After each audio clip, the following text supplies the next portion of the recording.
Hello and welcome to my reaction to episode 18 of Fruits Basket Season 2 Remake. I guess before starting you can see it, but at least you can see my dog, but I have a lot of people with me in the room right now. 2 dogs, 2 cats, because no one is home. So I can't leave them alone or they're going to fuck shit up. I usually don't take them with me for recording. I used to, but they can be pretty annoying. They once broke my tripod. Basically, you don't see it, but my phone is basically on a tripod. It's a cheap one, $15. It's a spider tripod. You know that the legs are how do you call it in English? Malleable, movable. You can wrap them around stuff if you will. And so yeah, it's posed on this. I guess bed table, small bed table. So when they knock into it, it knocks off the camera and the tripod. That happens. But anyway, yeah, hopefully they'll be calm. Doesn't really look like it, but anyway. So last episode was the Kyoto trip. Nothing too major happened. We got some, I guess, more teasing that who is yearning for Coronel. What else happened? Let's see. Other than that, I don't really know. I'm, as always, kind of struggling to remember. So anyway, as you can see, I kind of have my head kind of not really there, but I wanted to record anyway. So yeah, anyway, episode 18. Let's get into this in 3, 2, 1.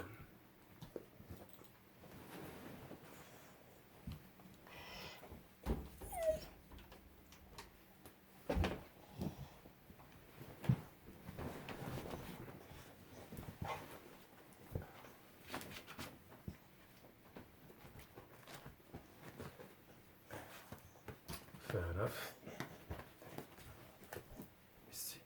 Misty.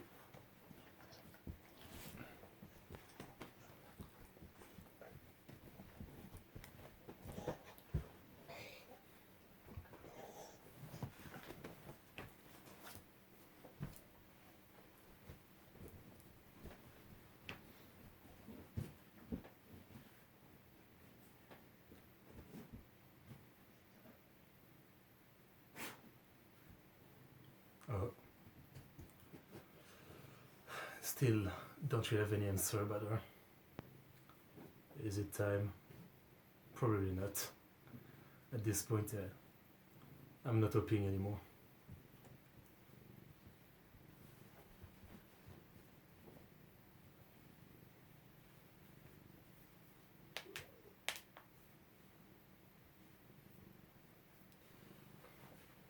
I mean, fair enough.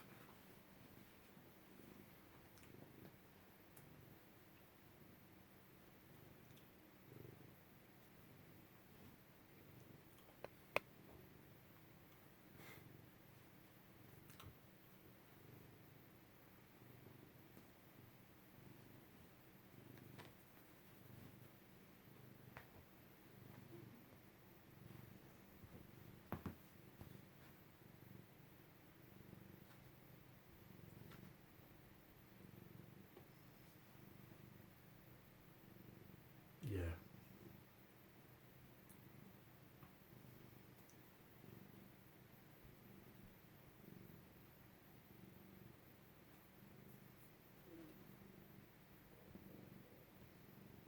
What happened?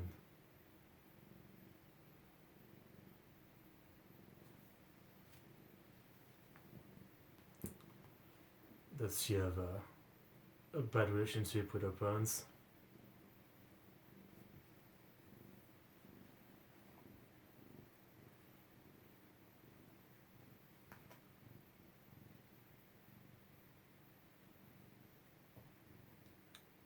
I mean, a lot of them have that going on. Bad relationship with their parents.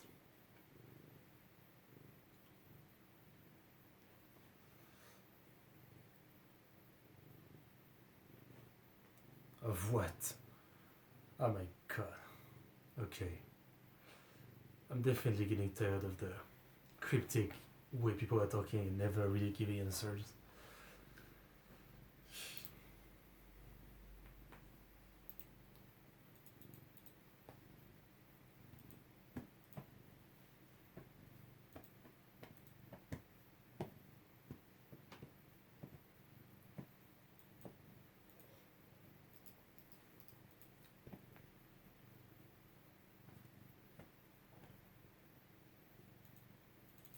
So technically, in my room I have Kyo and Shigure.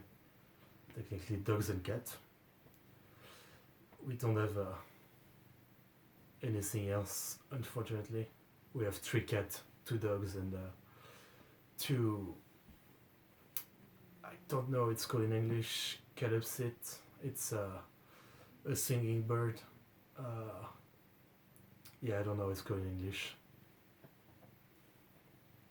But obviously, there's no bird zodiac.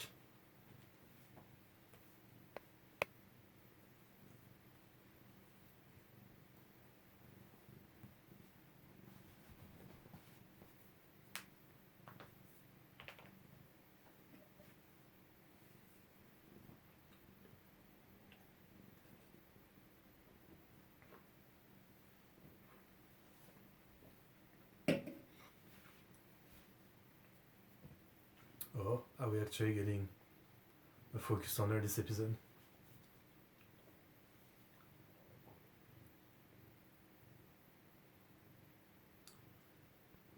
What's the curse exactly? Being under Akito, is that the curse?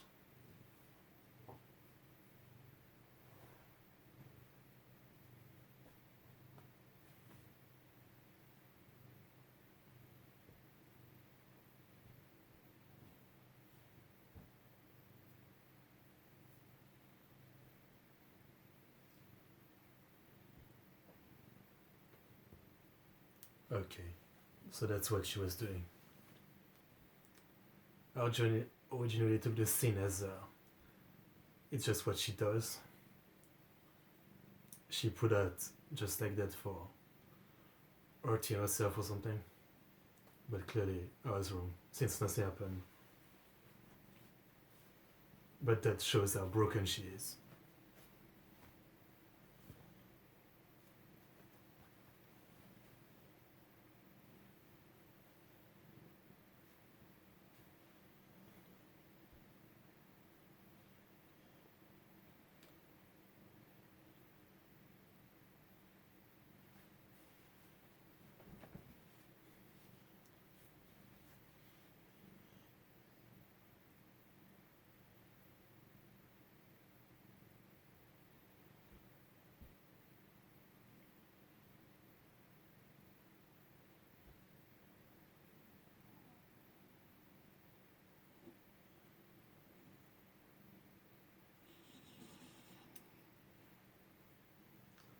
As I said before, I assume the scar is another fate of Akito.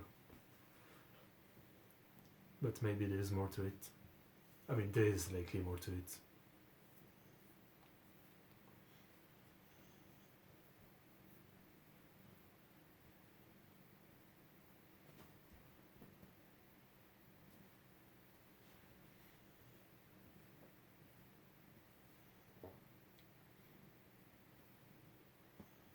Yeah, he knows a lot.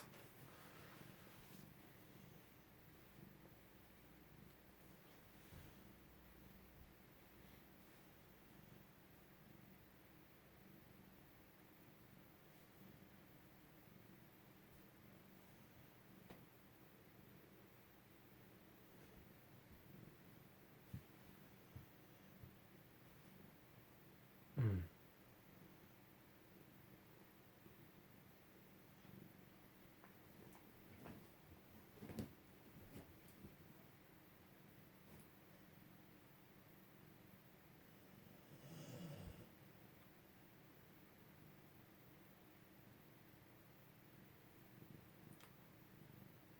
So what exactly changed? Like, what changed her from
Okay, so yeah, the classic upper treated like shit.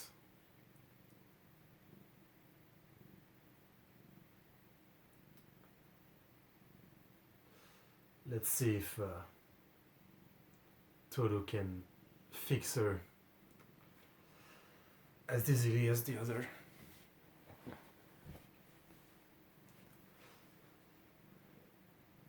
But clearly, what I'm wondering is, clearly she was maybe not over that PTSD, but she was with that Suaru. She was seemingly happy. So what happened to suddenly break her like that?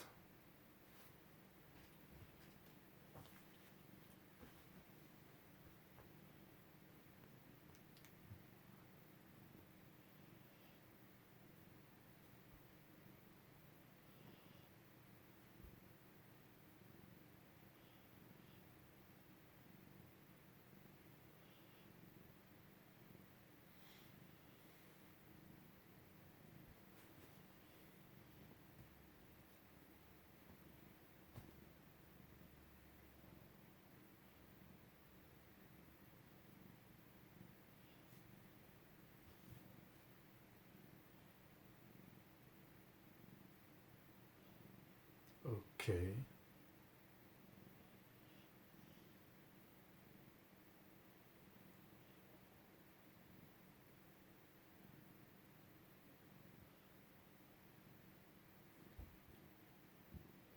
Okay.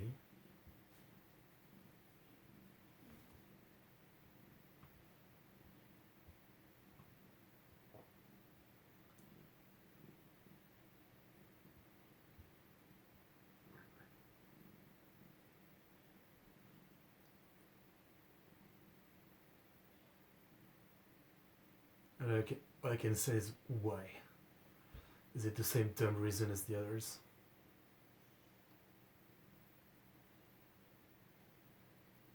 My girl can turn into a horse, so I hate her.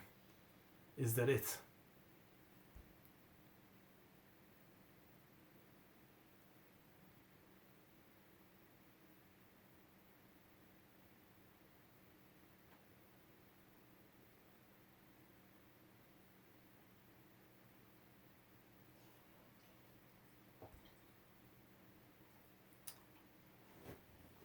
I know that feel.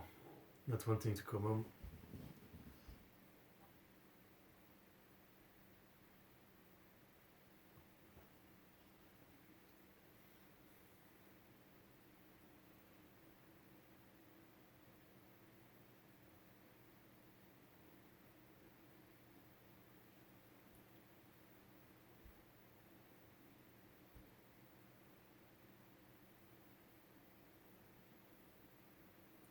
Okay.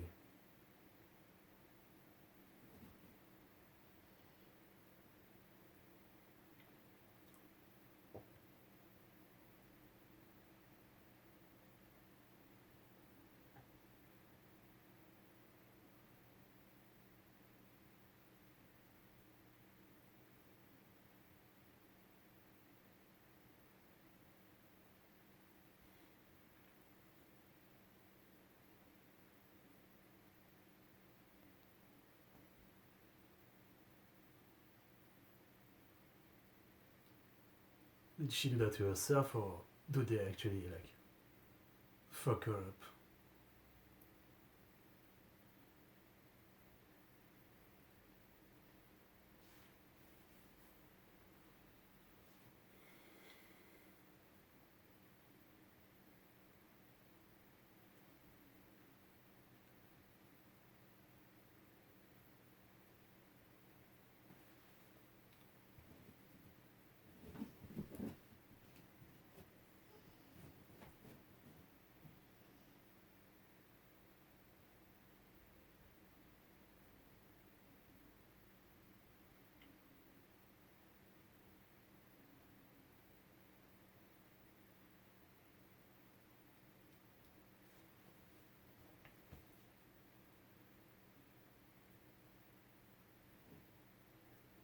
Why?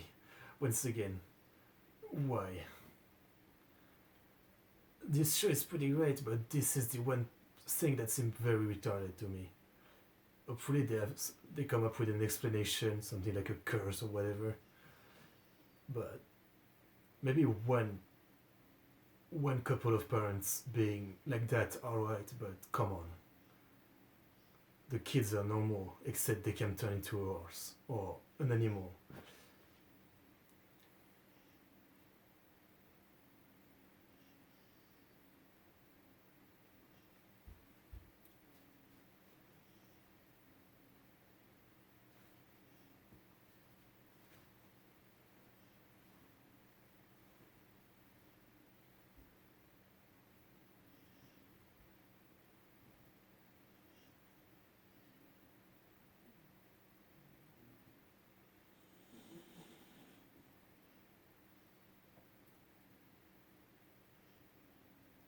I mean, very justifiable indignation.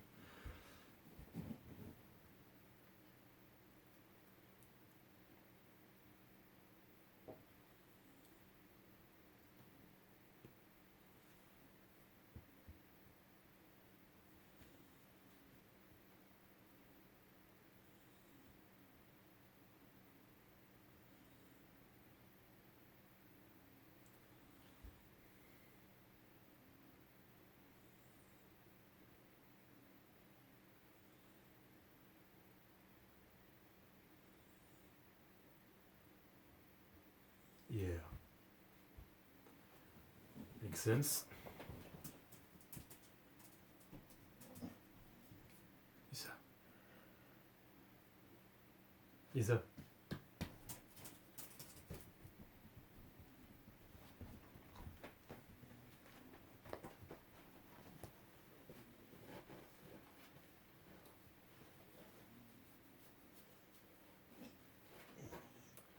Alright. So how do was the light?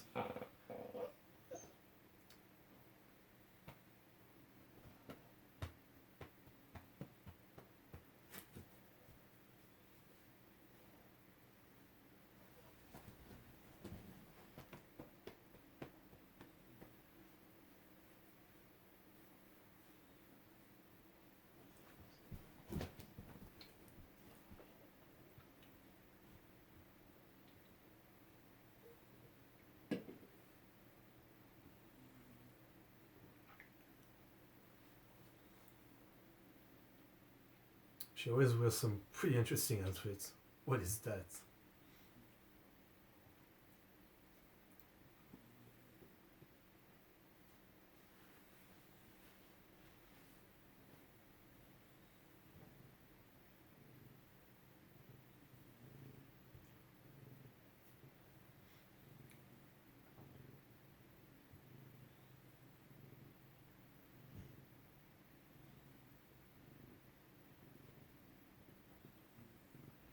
So do I assume it's because of their relationship and that yeah, basically Akito flipped out like he did for the other relationship.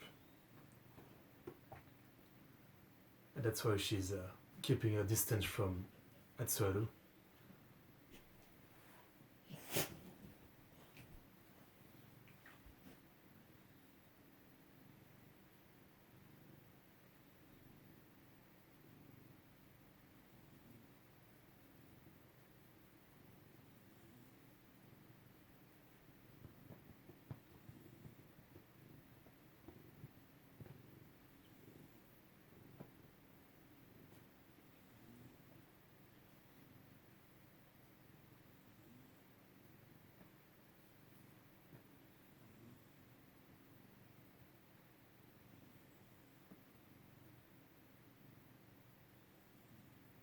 And the curse that she talks about is probably that yeah, he is the god that dictate what they can and can't do.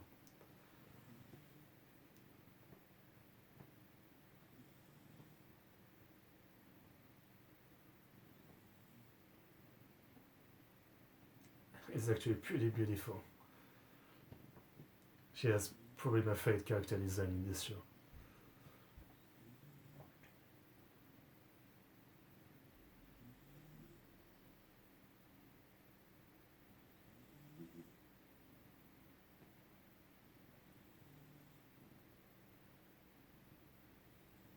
and she's gonna take it. Okay, that's why she get the scar, I assume.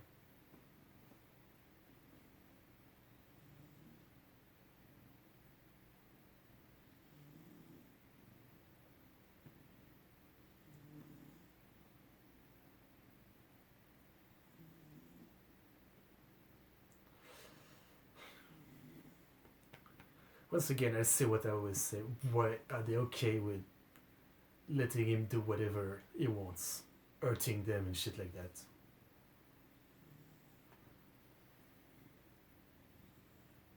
I guess, oh, it makes sense. She has PTSD, she can't fight back.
Now things make sense.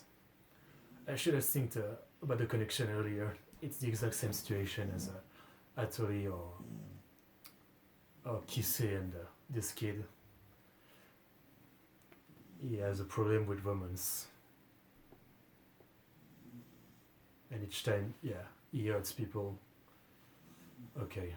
And she falls on a rock.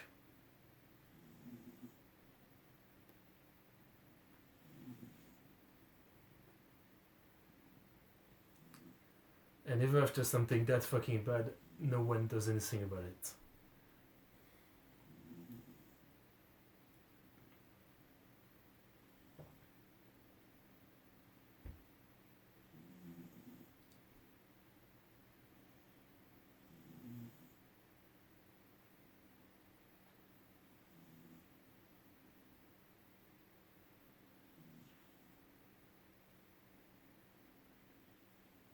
I see.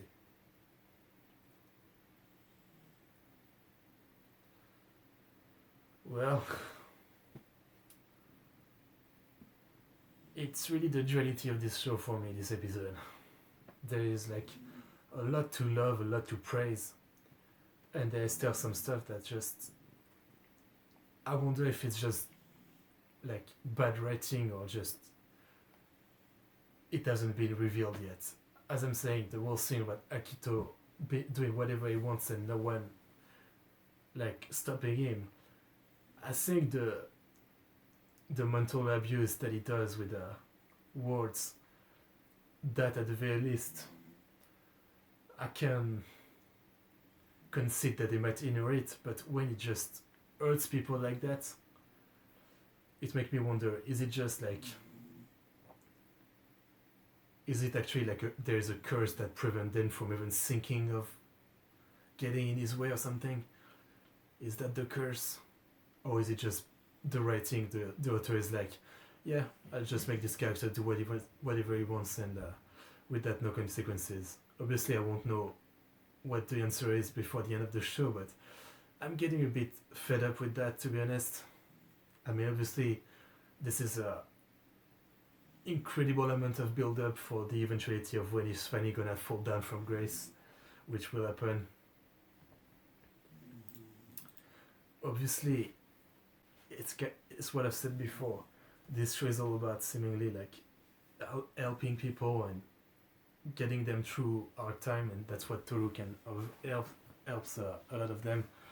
And obviously you'd think Akito will get this treatment eventually, but as I said, the more we get to see of him, the less I feel like I want to see that. The more I feel like I just want this fucking character to be beaten to death and that's it. We're done with him, you know. I don't give a shit about what led him down this path of being like that. I don't think there's anything that justifies it in any way. I feel no empathy or care to get to know what's wrong with this character, why is it like that, you know? Like, fuck Akito is all I can think whenever he's in a scene now. And I wonder if it's the internet effect, or if the internet effect was to just want to know why is it like that, you know. Yeah, as I said, it's not really a problem until I finish the show and I know for sure if we get answers or not. So stuff like that, you know. But why is no one, like, I guess what I'm saying is that you could say maybe the Zodiac themselves member have a curse or something which prevent them from ever thinking of opposing him, but like there's people around them, like there's a lot of people, like you'd think some stranger will see something like how they get abused or something, but I guess I'm wrong. They don't see him. Akito doesn't really go out in public and doesn't do his shit in front of anyone. Usually he just fuck them up in his room when no one is watching. So still. And the other thing is, as I said about the having one couple of parents being like that is like, alright, I'll buy it, but come on. 3 or 4 now. I say it again. What the fuck? How am I supposed to believe that? You know, that so many of them would hate their kid because they can turn into an animal. How is that enough to hate your kid? It's so nothing, you know? So when one couple of parents, as I said, is like that, I'm like, alright, I believe it, but when so many like that, I'm like, I don't know, I have a hard time swallowing it. I wonder if I missed anything. Maybe I'm talking out of my ass, I just missed something important that justify it, but as far as we've been shown, Kyo is the only one that turned into a monster. The other one just turned into a cute animal. Like, what the fuck? I don't know. Yeah. This show, I'll talk about it more extensively at the end of the season, you know, when I do my review, but yeah, this show is really a bit of a duality for me. There's a lot I can praise, like genuinely, you know, like just for example, this episode, you know, this manga was like from 1995 to the mid-2000s or something, and it has character clearly, you know, they had sex, that's just a thing. It doesn't shy away from that. Now, it's not that rare in shoujo to not show a sex scene. I mean, it's not a smut, I mean, in a regular shoujo, it's not that rare to, you know, make it aware that the character had sex, but it's kind of a, you know, it's kind of a mark of, not maturity is not the right word, it's kind of a mark of, I don't know what I'm getting at. Just that this show has balls, like it seems to be willing to go a lot of places, but on the other end there's some stuff, like I said, that just bother me in the wrong way. But I'm still enjoying it. I may sound more negative than I actually am. I guess before ending this, I could show you the cast of character in my room. Maybe they make some noise during the action, so might as well show you. So this is Misty. Sorry, the recording stopped. So this is Misty. This is Isa. Fifi. And the last cat, well, not the last one, but this is Caramel. And I think the last cat is in the house, so I can show you. Just, I figured why not. The show is about animal, kind of. Let's see if she's here. Oh, she is here. And this is Titi. This is a cat that's 18, believe it or not. She might not look like it, but she's 18. So I'm 22, so basically a cat that I've known my whole life. So yeah, Titi. So anyway, yeah, I don't know. I just wanted to show my animals because I'm proud of them, I guess. Anyway, that's about it. Despite all I said, good episode, I would say. Anyway, thanks for watching. See you in the next one.